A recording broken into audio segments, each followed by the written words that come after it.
Hi guys, welcome to motherhood family. ഇത് ഞാൻ നിങ്ങളുടെ ജോസ്മി. നമുക്ക് ഇന്നത്തെ ടോപ്പിക്കിലോട്ട് പോകാം. ഇന്നത്തെ ടോപ്പിക്ക് ജോൻ എണീറ്റിട്ടുണ്ട്, അവിടെ നിന്ന് എന്തെല്ലോ പണിയൊപ്പിക്കുന്നുണ്ട്.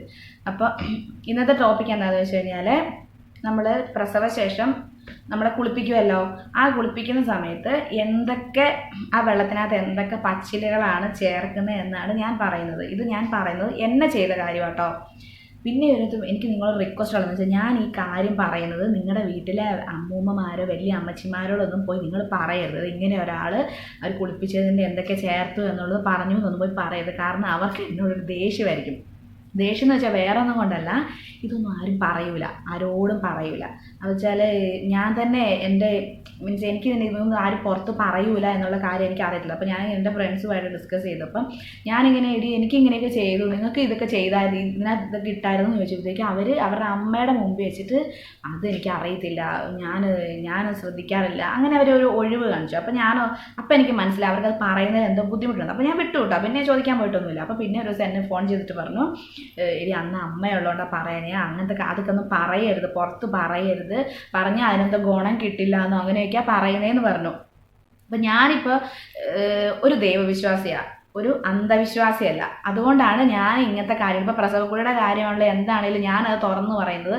എനിക്ക് അതിൽ വിശ്വാസമില്ല, അതുകൊണ്ട് മാത്രമാണ് ഞാൻ പറയുന്നത്. ഞാൻ പറഞ്ഞു, ഞാൻ ദൈവവിശ്വാസി മാത്രമാണ്. അപ്പോൾ എന്താണെന്ന് വെച്ച് കഴിഞ്ഞാൽ, ഇപ്പം എല്ലാവരും ഈ സാധനങ്ങളല്ല ഉപയോഗിക്കുന്നത്. ഞാനിപ്പോൾ എൻ്റെ അമ്മേനെ വിളിച്ച് ചോദിച്ചിട്ട് എന്തൊക്കെയാണെന്നുള്ളത് ഞാൻ എഴുതിയെടുത്തിട്ടുണ്ട്. അപ്പോൾ എനിക്ക് ഇത്രയും വെള്ളത്തിലാണ് എന്നെ കുളിപ്പിച്ചത്. അപ്പോൾ ഇത് കുളിപ്പിച്ച് കഴിഞ്ഞപ്പോഴത്തേക്കും എനിക്ക് അതിൻ്റെ പോസിറ്റീവ് റിസൾട്ട് ഉണ്ടായി. ഞാൻ പറഞ്ഞല്ലോ, എനിക്ക് ഡെലിവറിക്ക് മുമ്പ് ഒരു 3-4 വർഷങ്ങളായി ഞാൻ PGക്ക് കോയമ്പത്തൂർ പഠിക്കുന്ന 2013 ആ ഒരു സമയത്ത് തൊട്ട് തുടങ്ങിയൊരു ഷോൾഡർ പെയിൻ ഉണ്ട്. ആ സമയം തൊട്ട് എനിക്കുള്ളൊരു 4 വർഷത്തോളം അടുപ്പിച്ച് എനിക്ക് ആ ഒരു ഷോൾഡർ പെയിൻ ഉണ്ടായിരുന്നു. പക്ഷേ എൻ്റെ ഡെലിവറിക്ക് ശേഷം, ഈ കുളി കഴിഞ്ഞതിന് ശേഷം എനിക്കത് മാറിക്കിട്ടി. അപ്പോൾ അതുകൊണ്ടാണ് എനിക്ക് എഫക്റ്റീവ് ആണല്ലോ. അപ്പോൾ പിന്നെ നിങ്ങൾക്ക് ഞാൻ പറഞ്ഞു തരുന്നതുകൊണ്ട് തെറ്റൊന്നുമില്ല. അപ്പോൾ നിങ്ങൾക്കും അത് ഉപകാരപ്രദമായിക്കോട്ടെ എന്ന ലെവലിലാണ് ഞാൻ പറയുന്നത്. അപ്പോൾ എന്തൊക്കെ ഇലയിട്ടിട്ടാണ് അത് ചെയ്യേണ്ടത് എന്നുള്ളത് ഞാൻ പറയാം. ഇതിൻ്റെയൊക്കെ പേര് ഇത് തന്നെയാണോ, അത് മീൻസ് എല്ലാ നാടുകളിലും വേറെ ആയിരിക്കും പറയുന്നത്. എൻ്റെ നാട്ടിൽ പറയുന്ന രീതിയിലേ പറയുന്നുള്ളൂ കേട്ടോ.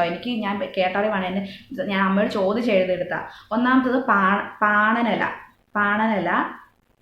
ഓക്കെ, ഒന്ന് പാണനില, പിന്നെ മയിലെള്ളിൻ്റെ ഇല, പിന്നെ ആടലോടകം, 40-ാം വരം, പിന്നെ എല്ലാ പച്ചിലകളില്ലേ, അതായത് വാഴയില, പ്ലാവില, മാവിൻ്റെ ഇല, വാദക്കൊടുവേലി, ആര്യവേപ്പിൻ്റെ ഇല, കുരുമുളകിൻ്റെ ഇല, അല്ലെങ്കിൽ കുരുമുളകിൻ്റെ തണ്ട്, കുറുന്തോട്ടി, അങ്ങനെ പറയുന്ന എല്ലാ പച്ചിലകളും എടുത്തിട്ട് നമ്മുടെ വെള്ളത്തിലോട്ട് ഇടുക. കുളിക്കേണ്ട ആ ഒരു വെള്ളത്തിലോട്ട് ഇടുക.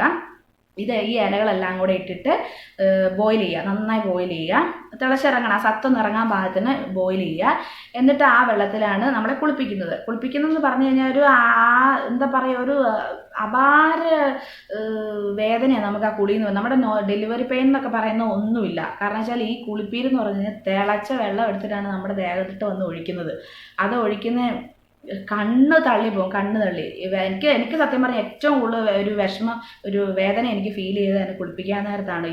ഞാൻ നോക്കുമ്പോണ്ടല്ലോ, എനിക്ക് കുളിപ്പിക്കാൻ വേണ്ടി കൊണ്ടുവച്ച വെള്ളത്തിനകത്ത് ആവി പറക്കുന്നു. ആ വെള്ളം എടുത്തിട്ട് അവരെൻ്റെ മേത്തേക്കിട്ട് ഒഴിച്ചത്. പക്ഷെ അതിനകത്ത് ഞാൻ വേറൊന്ന് കേട്ടേക്കുന്നത് എന്താ അറിയാവോ, നമ്മൾ ഫസ്റ്റ് പ്രഗ്നൻസിയിൽ ഇപ്പോൾ നല്ല ചൂടുവെള്ളത്തിലാണ് കുളിച്ചേക്കും, നമ്മൾ സെക്കൻഡ് പ്രഗ്നൻസി, തേർഡ് പ്രഗ്നൻസിയിലൊക്കെ അത് തന്നെ ഫോളോ ചെയ്യണം. പക്ഷേ ഈ നല്ല ചൂടുവെള്ളത്തിന് പകരം ഇപ്പം നല്ല തണുത്ത വെള്ളത്തിലും കുളിപ്പിക്കുന്നുണ്ട് പോലും. അപ്പോൾ നമ്മൾ ഫസ്റ്റ് പ്രഗ്നൻസി നല്ല തണുത്ത വെള്ളത്തിലാണ് ഉപയോഗിക്കുന്നതെങ്കിൽ സെക്കൻഡ് പ്രഗ്നൻസി നമുക്ക് അതിനെ ഫോളോ ചെയ്യാം. പക്ഷേ എനിക്ക് എൻ്റെ തുടങ്ങി ഒരു 3-4 ദിവസം ആയപ്പോഴാണ് ആ ചേച്ചി എന്നോട് പറയുന്നത്, നല്ല തണുത്ത വെള്ളത്തിൽ നമുക്ക് കുളിപ്പിക്കാം എന്ന് പറഞ്ഞപ്പോൾ കൈവിട്ട് പോയില്ല. അത്രയും ദിവസമായില്ലേ, പിന്നെ ഇടയ്ക്ക് വെച്ച് മുടക്കാനാവില്ല. അപ്പോൾ ഇതെന്നോട് നേരത്തെ പറഞ്ഞാൽ മതിയായിരുന്നു. ഞാൻ നേരത്തെ ഇറങ്ങിയാൽ തണുത്ത വെള്ളത്തിലെ കുളിക്കണ്ടായിരുന്നു. പക്ഷേ ഈ തണുത്ത വെള്ളത്തിൻ്റെ കാര്യം നിങ്ങൾ ആരെങ്കിലും ചോദിച്ച് ഉറപ്പാക്കിക്കോ. അങ്ങനെ ആ ചേച്ചിയോട് പറയുക ചെയ്തത്. അപ്പോൾ പിന്നെ അതുപോലെ നമ്മൾ ഈ തിളപ്പിക്കുന്ന ഈ വെള്ളം 2 ദിവസം കൂടുമ്പോൾ മാറ്റണം എന്നാണ് പറഞ്ഞത്. അതിപ്പോൾ 2 ദിവസം ഈ തിളപ്പിച്ച ഈ ഇലകളും ഈ വെള്ളവും നമ്മൾ 2 ദിവസത്തേക്ക് നമുക്ക് ഉപയോഗിക്കാം. പിന്നെ അടുത്ത 3-ാമത്തെ ദിവസം നമ്മൾ ഈ ഇലകളെല്ലാം ഫ്രഷ് ആയിട്ട് പിന്നെ എടുത്തിട്ട് പിന്നെ ബോയിൽ ചെയ്യുക. അങ്ങനെ അത് 2 ദിവസം ഉപയോഗിക്കാം. അങ്ങനെ നമ്മൾ എത്ര ദിവസം കുളിക്കുന്നു, അങ്ങനെ 2 ദിവസം കൂടുമ്പോൾ ഇത് ഇലയും മാറ്റണം, വെള്ളവും മാറ്റണം എന്നാണ് എന്നോട് വീട്ടിൽ നിന്ന് പറഞ്ഞത്. അപ്പം ഇങ്ങനെയാണ്, ഇത്ര ഇലകളാണ് ചേർക്കുന്നത്. ഞാൻ ചേർത്ത ഇത്ര ഇലകളാണ്. നിങ്ങൾക്ക് ഇതിലും കൂടുതൽ നന്നായി ചേർക്കാൻ പറ്റുമെങ്കിൽ നിങ്ങൾ ചേർത്തോ. ഇനി ആരെങ്കിലും ഈ പറഞ്ഞതിൽ ഇതിൽ വിട്ടുപോയിട്ടുണ്ടെങ്കിൽ നിങ്ങൾ അതും കൂടെ ചേർക്കണം. പിന്നെ ഈ ഒരു വെള്ളത്തിൽ നമ്മുടെ കുഞ്ഞുങ്ങളെ കുളിപ്പിച്ചു നോർത്തും കുഴപ്പമൊന്നുമില്ല. ജോനെ എൻ്റെ ഈ വെള്ളത്തിൽ തന്നെയാണ് കുളിപ്പിച്ചത്. അപ്പോൾ ജോൻ 40-ാം വരമൊക്കെ ഇട്ടാണല്ലോ കുഞ്ഞുങ്ങളെ കുളിപ്പിക്കുന്നത്. അപ്പോൾ ആ കുളിപ്പിച്ചതിൻ്റെ പേരിൽ ആ മെലിവൊക്കെ മാറി നല്ല മുഴുത്തൊക്കെ വന്നിട്ടുണ്ടായിരുന്നു. അപ്പോൾ ഞാൻ ഒന്നുകൂടെ പറയുന്നു, എന്തൊക്കെയാണ് ഇലകളെന്നുള്ളത്. പാണനില, മയിലളിൻ്റെ ഇല, ആടലോടകം, 40 വരം, വാഴയില, പ്ലാവിൻ്റെ ഇല, മാവല, വാതക്കൊടുവേലി, ആര്യവേപ്പിൻ്റെ ഇല, കുരുമുളക് ഇല അല്ലെ കുരുമുളക് തണ്ട്, കുറുന്തോട്ടി ഇല, ഇത്രയാണ് എനിക്ക് ഉപയോഗിച്ചത്. അപ്പോൾ നിങ്ങൾ കുളിക്കാൻ നേരത്ത് നിങ്ങളുടെ വീട്ടിലിപ്പം പറഞ്ഞു തരാൻ മുതിർന്നവരാരും ഇല്ല എന്നുണ്ടെങ്കിൽ നിങ്ങൾ ഇത്രയും ഇലകൾ ഉപയോഗിച്ചിട്ട് നിങ്ങൾ ബോയിൽ ചെയ്ത് കുളിച്ചുകൊള്ളുക. അപ്പോൾ നല്ല ചൂടൊക്കെ ആയിരിക്കും, നിങ്ങൾ ആ ഒരു സമയത്ത് സഹിച്ചിരിക്കണം കേട്ടോ. ആ വെള്ളം ഭയങ്കര ഒരു പ്രശ്നം ഉണ്ടാവും. ഇല്ലെങ്കിൽ തണുത്ത വെള്ളം ഉപയോഗിക്കാൻ പറ്റുമോ നിങ്ങൾ ആരെങ്കിലും ഒന്ന് ചോദിച്ച് അന്വേഷിച്ചു. അങ്ങനെയാണെങ്കിൽ നിങ്ങൾ രക്ഷപ്പെട്ടില്ലേ, ജീവൻ പോകാണ്ട് നിങ്ങൾക്ക് അവിടെ ഇരിക്കുക. നമ്മൾ ഇരുന്നോടുന്ന് ചാടി പൊങ്ങിപ്പോവും ആ ചൂടുവെള്ളം നമ്മുടെ ദേഹത്തോട്ട് ഒഴിച്ച് കഴിയുമ്പോഴത്തേക്കും. ഓക്കെ, അപ്പം ഇത്രയും കാര്യങ്ങൾ നിങ്ങൾക്ക് മനസ്സിലായി എന്ന് കരുതുന്നു. എന്തെങ്കിലും സംശയം ഉണ്ടെങ്കിൽ ചോദിച്ചോ, ഞാൻ എൻ്റെ വീട്ടിൽ തന്നെ ചോദിച്ചിട്ട് ഞാൻ പറഞ്ഞു തരാം അതിൻ്റെ റിപ്ലൈ. എനിക്കറിയാവുന്നതാണ്, ഞാനും അത് പറഞ്ഞു തരാം. ഓക്കെ, അപ്പോൾ അടുത്ത വീഡിയോയിൽ കാണുന്നത്. Tata, bye bye. വീഡിയോ ഇഷ്ടപ്പെട്ടെങ്കിൽ ലൈക്ക് ചെയ്യണം, ഷെയർ ചെയ്യണം. ഇനി അടുത്ത വീഡിയോ കാണുന്നവരെ ടാറ്റ, ബൈ ബൈ.